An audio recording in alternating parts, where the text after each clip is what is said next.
so I'm recording, and you can start talking whenever you want to. Wait, are you going? Yes. Can I interrupt you before we... Yeah. Okay.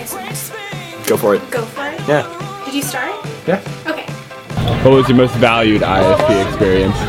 My most valued ISP experience is learning how to do assignments the right way. Can we redo this? Tell us when... Are we on? Are we... You're on now. Oh, really? Yeah. Good. Okay, well, No, I have to ask you the question. no, who cares about the question? I care. I don't care. Cole, what ISP experience do you value the most? So I remember this time, Trey Faddis, if you remember him. It was freshman year, English class, and we had learned The Lord of the Flies, and we were having debates about The Lord of the Flies. You know, we do a lot of debate stuff. Trey is arguing, I forget who he was arguing against, but he was arguing that the beast in Lord of the Flies wasn't real. And the beast was just kind of something they talked about, and it might have been real, might have been not, but we were arguing that. And Trey's argument, it's just one of the moments that really defines IB.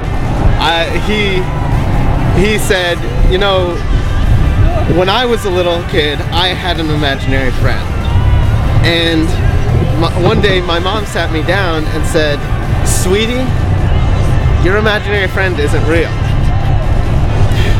Sweetie, the beast isn't real." The memory that makes me smile the most is all of the inside jokes that we've made as a class.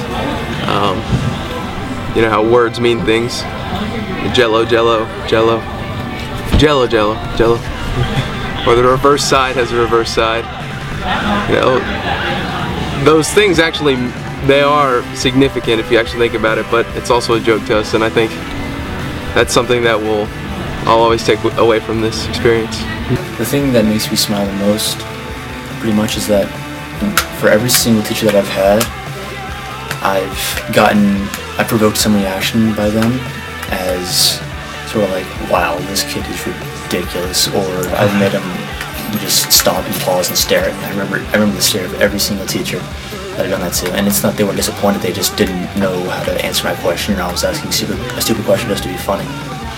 But eventually it was, I don't know, they just got used to it. And so whenever I think about Miss Gillis, Miss Abrams, Miss Shaw, Miss Hardall, the English teachers, and saying something absolutely ludicrous in their classes, it was just a really fun opportunity. And same thing with Mr. Kokudem, and how he thought he always had the upper hand in the conversation, and he understood every single part and the mechanics of every conversation, and I would just flip it on him, and he wouldn't understand.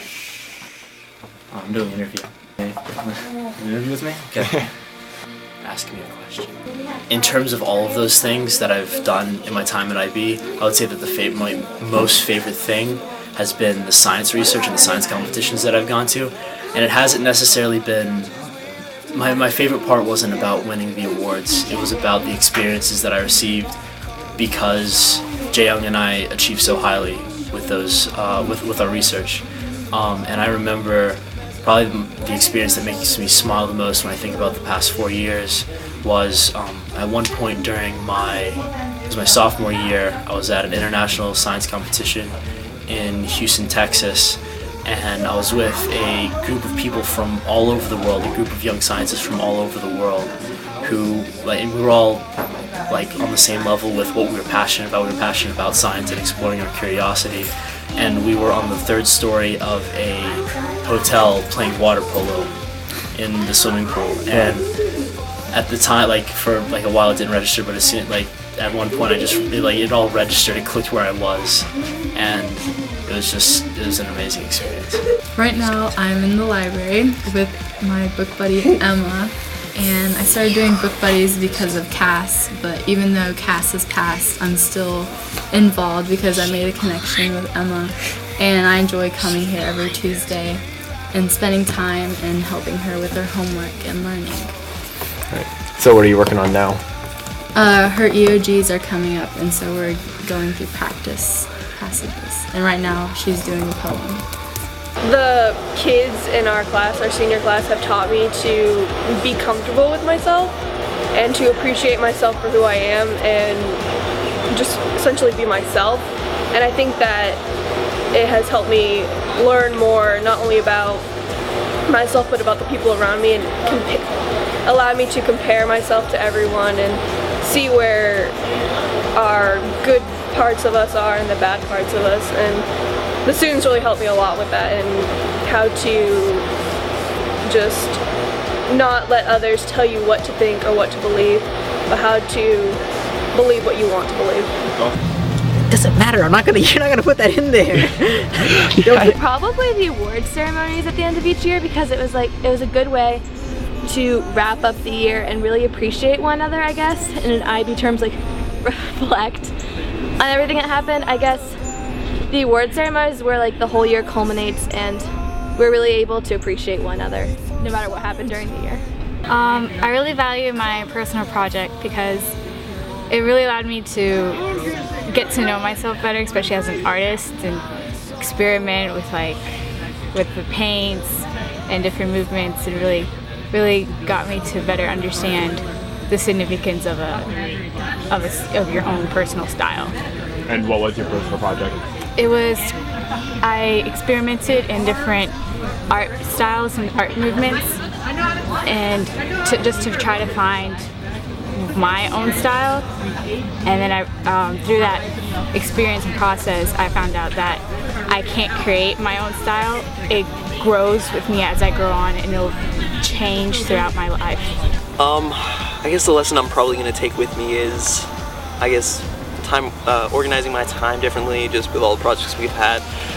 Those are really important to me, because when I get to college, I'll be able to organize my time, and then also still have the time for fun and things like that, balancing out my schedule. And I guess that you really can just like make friends everywhere, and all different sorts of people, can come together to create something so great like this program that we've created. Yeah. I don't know what I'm saying. What do I say? I think the biggest thing is understanding of how big the world is, and how many different viewpoints there are, and how many different cultures there are, that unless you get to experience it firsthand, even if you read about it or learn about it in school, it's just really something that you can't exactly comprehend unless you're there firsthand, and something that you can't completely understand unless you were born into it or are a part of it. I value all the classes pretty much that we've taken, just because they've prepared us for the rest of high school, and they prepared us to go into college. And I think the teachers did a really great job, because a lot of us didn't appreciate what they were doing, like their techniques and stuff, but in the end it ended up helping us a lot. So yeah. Was there a specific memory in Cochran's class that you liked, or you remembered specifically? Yes, but it's also the answer to the thing that makes you smile. So what memory makes you smile the most, Tristan? Mr. Cochran's impression of an antelope. Antelope? Yeah, or something. It was like a deer or something, I can't remember. It was great. How did it go? Except it was Mr. Cochran doing it, so it looked funny. No, I don't remember things. Memory is just meeting so many great people. At Mount Moore, and then later on in South Iredale. I made a lot of best friends who I hope to stay in contact with through college and after college, just to see where we are in 5-10 years from now. Is there something special about the people here in particular? It's just that I don't feel pressured when talking to a lot of these people. I just feel like I can be myself pretty much to a lot of my closer friends. I joke around with a lot, and we just get along really well. Right there brings Ruby to stuff that really makes me smile. But it's kind of related to ISP. Would probably be junior year when we just started TOK with Thier, and I was trying so hard to get those freaking cows work, those cultural analysis logs. Trying so hard to get those to work, and I didn't, and I couldn't, and then one time I made it and I revised it, and I woke up and I revised it again, and then I got 100. In Northview, whenever I was at Northview, I was doing 8 clubs while doing community service at the same time, while making decent grades and showing that I was a well-rounded student because of IB, showed that I could handle going to ECU and staying away from family and do other things. 3, 2, 1, go. What is it? What experience? What ISP experience? Okay, The ISP experience that I value the most would probably be some days after school, Colt and Seth and I, and sometimes Rob, not a lot of the times Rob, but sometimes Rob, would go and get sushi at the local Japanese place, and we just kind of hang out. The local watering hole. Yeah, local watering hole. And we could just kind of hang out and eat sushi and talk about stuff. Sometimes it was intellectual, and sometimes it was like sometimes it was like who'd win in a armed cage fight, Sarah Palin or Hillary Clinton.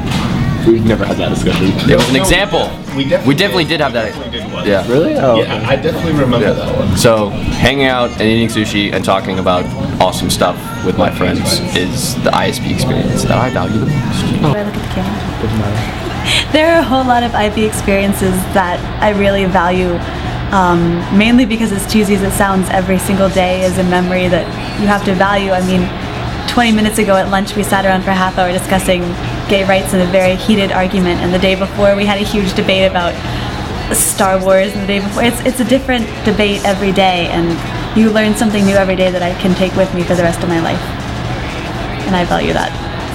Well, with standard-based grading, you can't just make it sound good. It has to actually be good, because you have to hit all the criterion to get a good grade.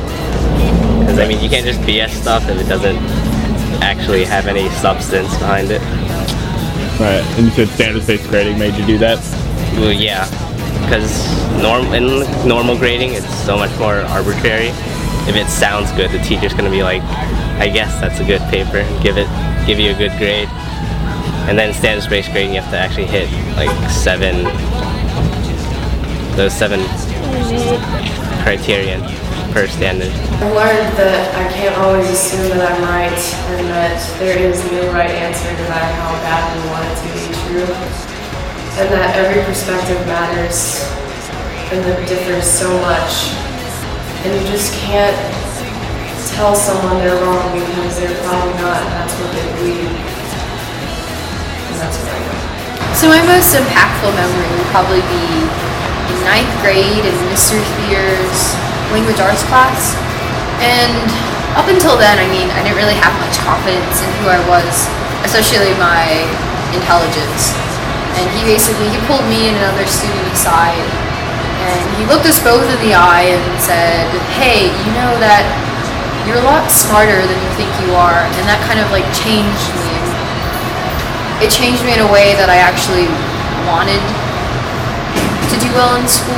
And it's just one of those like life-changing moments that it doesn't just make you appreciate other people on this planet, but it makes you appreciate who you are. Probably just our teachers, because all of them are really dedicated, and if you ever need help from one of the teachers, they're always there for you. And the teachers I've had in IB have really had a big impact on me, and just to stay positive. Things are so much easier whenever you have a positive attitude and not a negative attitude. You attack stuff so differently when you have a positive attitude, and it makes life so much easier and less stressful. I've learned so many lessons from IB, from my teachers, from the experiences, from the students, but I think the one that is going to stick with me the longest is that I'm never perfect, that I'm never at my full potential, that there's always something I could be doing that's better. And with every single person I met in IB, whether it be a teacher or a student or faculty, they've all made me better. They've all done something that's better than me, and at first it was really hard for me to grasp, but I think it's worth so much to be able to learn one thing from every single person you've met, and when you add up all of those little things, then at the end of your life you can look back and say, I am leaving this life as the best possible me, and that's really what I want to learn from IB.